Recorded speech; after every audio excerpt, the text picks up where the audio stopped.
ABC 10 News at 11 starts now.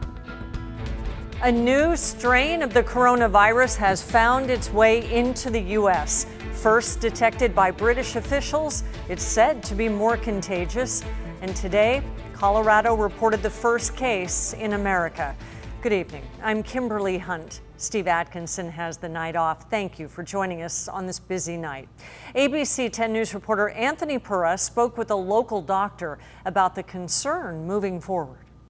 The biggest concern is how quickly this new coronavirus variant is believed to spread. In fact, the doctor I spoke with says it could be more widespread than realized. The new COVID-19 variant first reported in the United Kingdom is now in the U.S. Colorado reported the first known U.S. case of that virus strain Tuesday.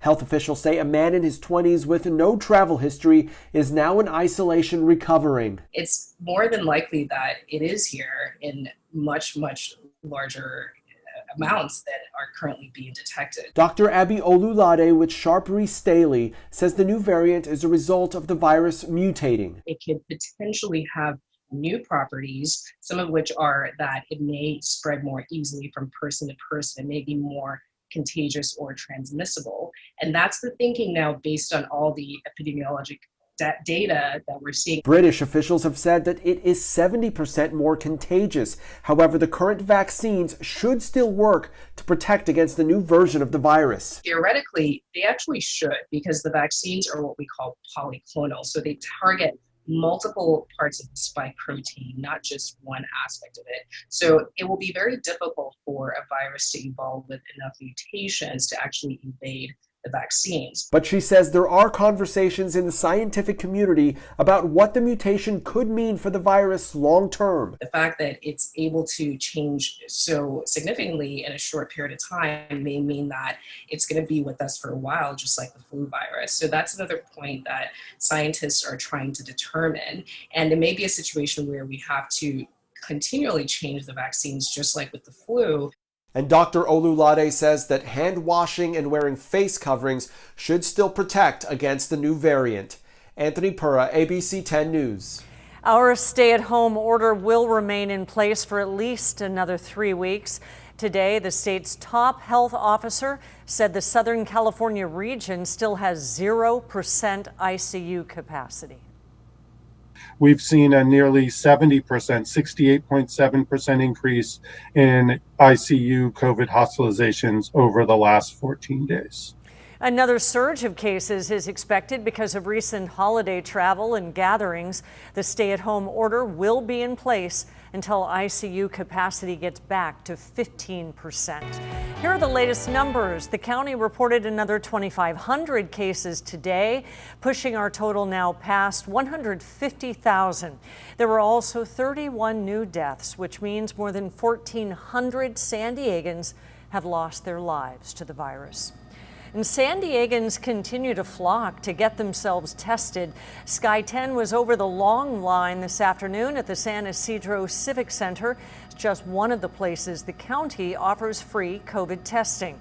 And we are told the line stretched around the block all day long. You can check the county's website for the testing location nearest you. We are getting our first look at how the National Guard will be assisting at Palomar Medical Center in Escondido. The teams help with medical support at the hospital. Our ABC 10 News reporter Laura Acevedo shows us what's being done so far. The troops' mission started yesterday, and a National Guard spokesperson says they will be here as long as they're needed. On the 10th and 11th floors of Palomar Medical Center, the National Guard is set up and ready to help ease the burden on local hospitals and their staff. And they are usually led by a physician or a nurse, and it's made up of various medical specialists, the equivalent of a physician's assistant or nurse's assistant. These pictures showing the team of 6 troops who arrived Monday, working to set up the alternate care site, also meant to help decompress hospitals overwhelming in Imperial County. Initially, it starts at the city or county level, makes it up to the governor's office for a request, and then it comes to the California National Guard. The governor first talking about this mission last week during a virtual press conference. The makeshift facility can serve up to 200 less severe patients that don't require ICU care. and they will do whatever is needed to augment the medical support or medical treatment needed at any given facility. The help, a welcome sight for the region dealing with quickly declining ICU capacity. When our soldiers and airmen do show up, they're very welcome because, obviously the situation in the South is the way it is right now. So any augmentation or help that comes in is very much appreciated. A spokesperson for Palomar Medical Center referred all questions to state officials, but did say the site is not open yet.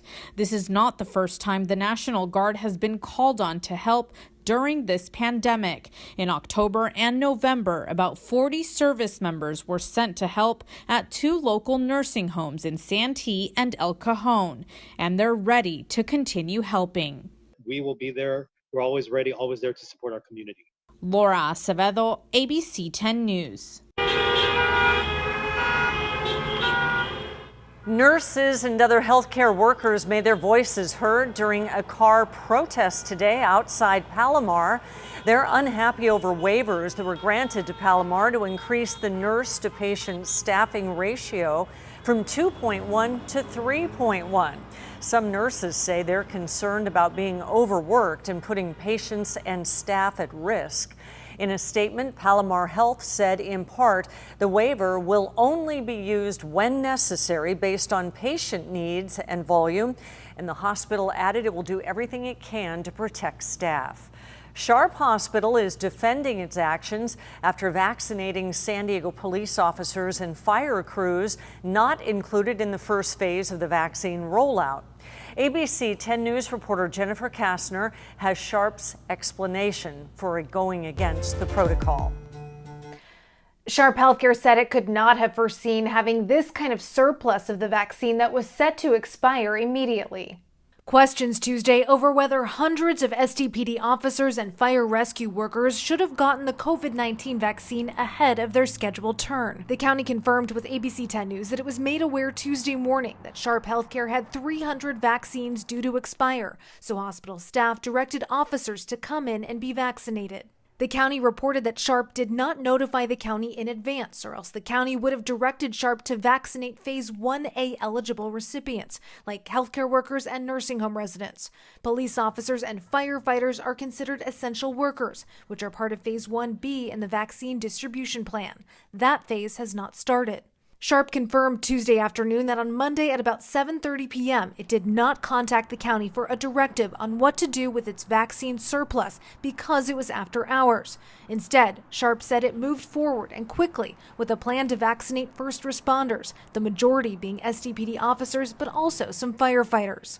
Sharp characterized it as a win-win. It was able to use the vaccines before they expired and hundreds of officers were vaccinated. Sharp added that the state allows for hospitals to deliver the vaccine to lower priority groups when doses are about to expire. Because of this situation, the county is reporting that it has now asked the state to direct hospitals in similar positions to notify and coordinate with the county first before jumping to a different priority tier. Jennifer Kastner, ABC 10 News. In a statement to ABC 10 News, the city said that time was of the essence to use those vaccines, and the city recognizes the importance of keeping public safety personnel healthy. The Sheriff's Department sent us this video asking for your help identifying this man. He's accused of sexual battery against several women in the North County. His MO is to grab women from behind and push himself against them. When they turn, he pretends that he thought they were someone he knew. But the surveillance video caught him inappropriately touching himself before and after the contacts. And this has happened in stores in Vista and San Marcos 3 times this month. If you recognize him, please call Crime Stoppers. New at 11 o'clock, the city of San Diego is getting a few more months to work out a deal with SDGE to keep being the local power company. The deal that's in place now has been there since 1970. It was going to expire next month. And that could have cost the city tens of millions of dollars in revenue and possibly led to a court battle over how to keep the electricity on. Today, Mayor Todd Gloria announced a 6-month extension to negotiate a deal. The City Council will have a special meeting tomorrow to approve that extension.